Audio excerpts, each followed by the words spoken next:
It's the Brad and John Show. The Brad and John Show for Wednesday, December 18th. This is the B Block. We started around 7:20. I am Brad. That's John. And hold it. Are you John? I can't remember. Or what's your name again? Are you John I'm Combat? Shelley Bard. Yes, I'm a wonderful woman who co-hosted a show on Westplex 107.1 for 4 years. You might have heard my melodic, dulcet tones while you're listening to Taylor Swift or Olivia Rodrigo. And I'm best known for the quote of, "Oh, Brad. Stop it, Brad. You're being mean." I can't remember who you are because, matter of fact, what did you talk about in the previous segment? Because I can't remember anything that happened more than 4 minutes ago. Well, yeah. I mean, you cover so many topics in one thread, Brad. If we get a text from a listener that references something 2 minutes prior, you're not going to know. Because we can start by talking about Josh Hawley, and we can end up talking about Robert E. Lee Sandbars. like Murphy Lee said from the St. Lunatics, "In the city I touched down and I bob and weave." Well, you know what? Yeah, okay, guilty as charged. But I find it fascinating that, and I was never like a history buff in school, but I find it so interesting that sometimes people have no idea of, I give you the perfect example, okay? Years ago, when I was coaching my younger son's Little League team, I was the manager, and I had a list of all the people, the parents, and almost everybody on the team that had a address of St. Peters, Missouri, okay? So I'm doing the first meeting. Hey, here's what we're going to do, and we're going to practice either at these fields or we're going to practice at the old Brown Road fields in Old Town St. Peters. And I had a couple of people look at each other and, sort of look around, and somebody finally raised their hand and go, where's Old Town St. Peters? Okay, if you live in St. Peters, how come you don't know about Old Town St. Peters? Because nobody knows their history. And if you know what Old Town St. Peters is, right? No, I have no idea. You really don't? No, I really don't. Okay, if you go west on 70 and you get off at Mid Rivers Mall Drive, if you make a left, that takes you into St. Peters, the current modern day St. Peters. If you make a right and then a quick left, you are in Old Town St. Peters. And the interesting part of it is that Interstate 70 went smack dab through the middle of St. Peters, the original St. Peters, as was founded, I guess, back in the 1800s.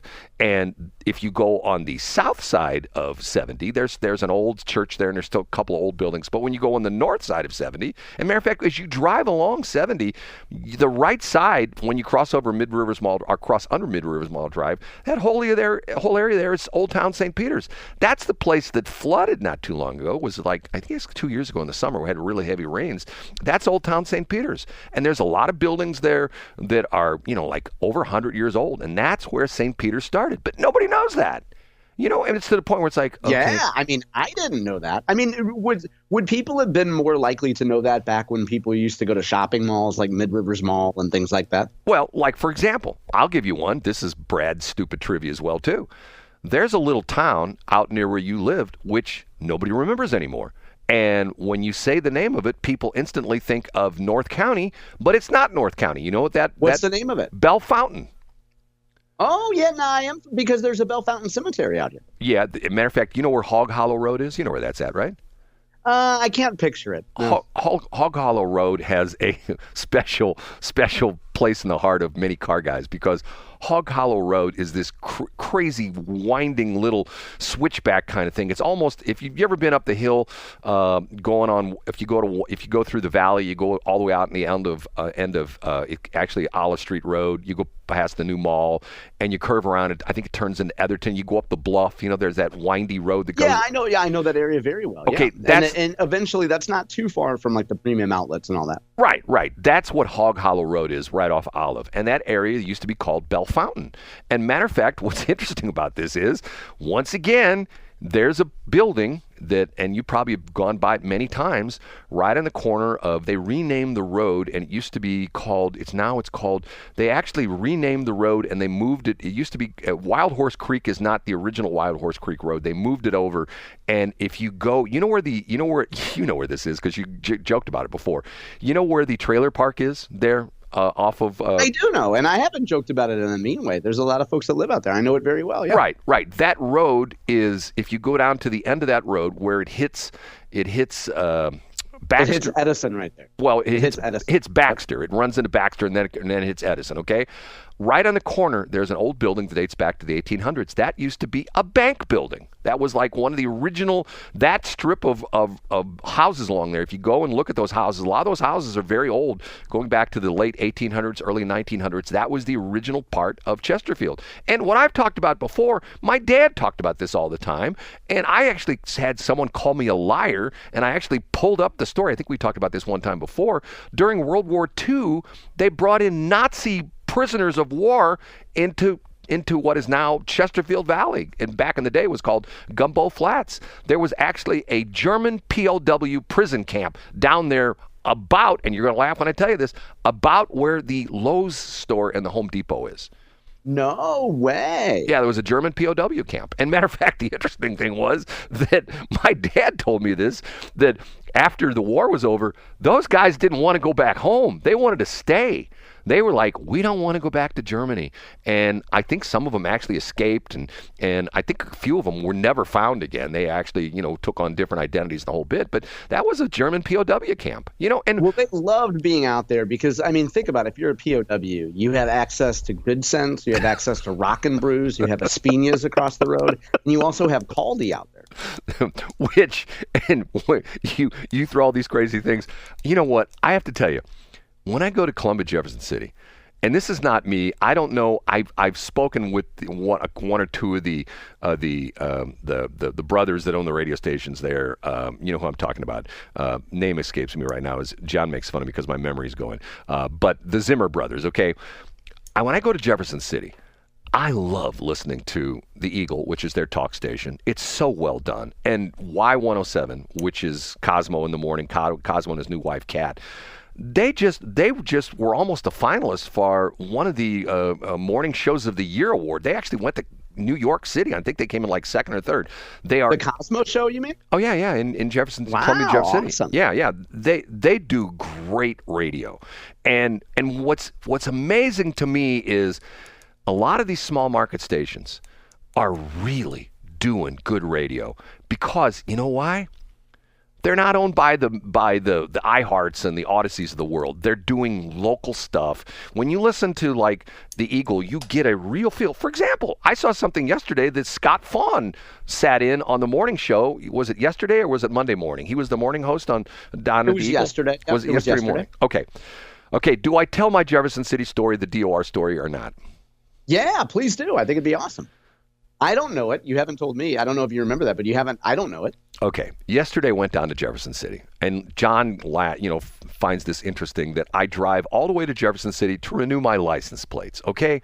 Yesterday I had three things I had to deal with, and I'm thinking to myself, and the interesting part of the story was, one of which was a trailer that I bought. I bought it at a surplus auction. It's a crazy thing. I won't tell you where I got it from, but it had an Oklahoma title on it. Okay. And I got the title. I got the trailer, didn't pay much for it. It was sort of like scrap value kind of thing. And I wanted to title it. And I went to a driver's license bureau here in the St. Louis area about a week after I bought this trailer. I got the title. And I said to them, I would like to transfer this title into my company name. And they said, I'm sorry, you can't do that because you have to have a VIN inspection. Do you know what I'm talking about with this? Yeah, I've heard of it. Okay. What happens is if you buy a car, let's say if you buy a used car in any state in the country, except for Missouri, if you buy it in Indiana or Illinois or any of our bordering states, any state in the country, and you go to the driver's license bureau and you transfer that title into your name, they won't do it until you go and have a VIN inspection where you have to go to a certain garage. Not all the garages do this, but it's sort of like an inspection thing. And legally, there's a form they fill out that says, okay, you have to show them the title. They have to look at the title. They have to make sure that the title VIN and the VIN on the vehicle are identical, and they sign off at this. And then you go back to the driver's license bureau, and then you can get your title made into a Missouri title. Okay? So over a year ago, I go to a driver's license bureau, show them this title, and they say, you have to have that trailer inspected. I'm going like, I'm not and the other problem is it gets even more complicated because there are only a handful of trailer inspection stations. There are lots of stations where you can get your car inspected with safety and emissions, but there's a handful of them that do the trailer inspections. So I'm going like, I'm not doing that. Screw that. So I just threw it in the drawer. Okay, so I had to renew a set of license plates. I had to transfer one set of license plates. So I took that title with me yesterday, the trailer title. I go down to Jefferson City. Here's my experience, John. I walk into the Truman State Office building. It's a very pretty building. I think a lot of unused, poorly used space, but that's a whole nother story. I walk into the concierge. Nice young man right there, looks at my paperwork. He approves all my paperwork and he says, okay. And he gives you a little card, and it's got a little number tab on it. He says, you're number 81. Go ahead and have a seat, and we'll call your name. As I'm walking over to put my butt in a seat, they call my number. So literally, Wow. I walk in the door, get my paperwork inspected. And the guys, every time I've gone there, the people at the concierge station are super nice. They're like, hey, what are you doing? What can I help you with today? Why what are you doing? What's going on? And you explain it to them, okay? So I walk over, just about ready to put my butt in the seat. They call my number. I went up to the window and took care of number one, which was, transfer our plates renewal. Number two was another thing I had to do. And number three was, I showed the guy, I said, look, I bought this trailer over a year ago. It's got an Oklahoma title, showing the title. He goes, yeah, okay. I go, I went to a DOR in St. Louis, and they told me I had to have a VIN inspection. He goes, no, you don't need a VIN inspection for a trailer in Missouri. So I go, you don't? And he goes, no, you don't need a VIN inspection. He says, we'll transfer that title right now. There was only one hitch. Because I waited over a year, I paid a $200 fine for late transfer of title. So going to a Missouri, a St. Louis area, and I won't say which one I went to, cost me $200 in fines, because if I would have just gone down to Jefferson City in the first place with my title when I did it last year, I wouldn't have had to pay a fine. They would have just transferred my title and just charged me for the title fee. I'm going like, this sucks. Now, why do I go to Jefferson City? There's a perfect example. And what's crazy about it is every time I've been there, the experience is excellent. I have never in my life, I've probably been down there a dozen times through the years. I've never waited for more than 10 minutes at the most. Most of the time within 5 minutes. Yesterday, no wait time at all. And once again, we're getting near the end of the month. You know how it is. Things pick up at the end of the month, the driver's license. Try to go on the last 2 days at a DOR place in the St. Louis area. There's lines out the door, around the parking lot and stuff like that. I just don't get it. And remember, I told you this crazy story, and you actually gave me a name of a guy to call. I tried to call the dude, what's his name, who runs the DOR? Wayne Wallingford. And he wouldn't take my call.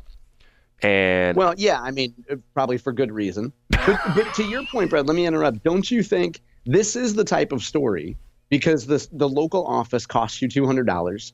You're not unique, and that surely that has happened to other people. This is the kind of thing that you need to be a bit of a Karen or a Ken and lay out without any emotion exactly what happened, because the department needs to know where the process breaks down. But if I'm Wayne Wallingford, I'm not taking your call either. But that's beside the point. I don't think they care, because you ask anybody. If you go, if you called up your friends today and you say, hey, give me the top 5 things that you hate to do, in the course of your life. And if you jog their mind, if you say, and let me give you a hint, driver's license or your car registration. And absolutely. People would say, sure, that's number 2 or that's number 1. It's way up there for everybody. It's universal. It's a pain in the, or as we call it, a pita. It's a pain in the arsenic. You know what I'm saying? I do. And it's to the point where, once again, what you just said, that's not true, because everybody knows it's a screwed up hot mess, but yet nobody ever does anything about it. I don't care if Donald Trump took over the DOR, it would still be a mess. Why is that? Well, why is it, Brad, that you get such good service? And as a spoiler, I gave you the answer 2 weeks ago. But why is it that you get such good service in Jefferson City and not at a satellite office? Well, because that's run by the government. And you're gonna say, well, I can't believe Brad's complimenting the government, but it's run by the government. And once again, I think it's because of the fact it's in their own backyard. You know what I mean? If you own property, if you own a place in Ladue and you own a place in Kinloch, which one are you concerned about? You want to make sure your grass is cut perfectly in Ladue, but yet you don't care if the weeds are growing up 3 feet in Kinloch. You get what I'm saying? Yeah, I do know. And as we talked about a couple weeks ago, more specifically, it's your proximity to the people that make decisions. So if you're in Jefferson City, you might be one floor away from Wayne Wallingford. And if you make a mistake, Wayne Wallingford's more likely to hear about it that day than if you're operating a fee license office in Hazelwood. But the real big picture is the situation with who gets the DOR fee office grants or whatever you want to call it. Because to a certain point, that's patronage. And here we go again. We got a new governor coming in next month, and a bunch of the DOR's fee offices will change hands because of the fact that Kehoe's going to take care of his buddies. He's going to remember his friends and that he grew up with in North City. And, and he's going to remember his friends that when he will move down to Lynn, Missouri, when he ran Osage Ambulance, he's going to remember those people, right? And when he ran And there will be virtually no changeover between administrations. And Mike Kehoe probably will not put a lot of time into even picking someone who cares about fee offices because Mike Kehoe is concerned about things. Brad, your story and your anecdote was surely true 20 years ago. I think that would have been a great anecdote for a radio show 20 years ago, but Mike Kehoe is not going to swap people out for fee license offices. Okay, John, we'll see. We'll see how many fee offices change hands. Yeah, Brad, we should make a note of this. And then in 6 months, we'll talk about what those numbers show. But that would be good journalism, and we can't practice that because that's the. You could ask your favorite station to do it, Brett. You could ask my fourth favorite nonprofit radio station to do a story on it. Well, that's the exclusive domain of St. Louis Public Radio, who's and the home of the 95.5 rule, the Jason Rosenbaum 95.5 rule, meaning that 95% of the news is done by 5% of the staff, meaning Jason Rosenbaum, who is the star of KWMU. Name me one other person on staff at KWMU in the newsroom besides Jason Rosenbaum. Name me one. Like who's now? I can, but that's only because I read this stuff every day. I can't name anybody that's near that level, though, Brad. Right. I mean, but he's the star, wouldn't you say? He's the star. Yeah, and not because he wants to make himself a star, but because good work gets noticed and recognized, and I think people notice that. He does a great job. And you know what? He won't even talk to me anymore, but I probably said something about it. Do we have an imaginary beef with him now? Yes, we do. Oh, nice. This is where the low self-esteem theater comes in. Yeah, by the way, I heard he's totally ignoring your messages, Brad. Him and Wayne Wallingford, Exactly. I'm telling you. Okay. Thanks for checking out the Brad and John Show podcast. This segment of the show is brought to you by John Combest's book, Stalking, Harassment, Internet Trolling, A Guide to Recovering and Rebuilding After Online Attacks. It's a great reference if you've ever been the unfortunate target of a social media attack. It's available on Amazon. Just search John Combest. That's Combest, John Combest, and the book will show up in your search results. Now it's time for another segment of the Brad and John Show. Can you handle it?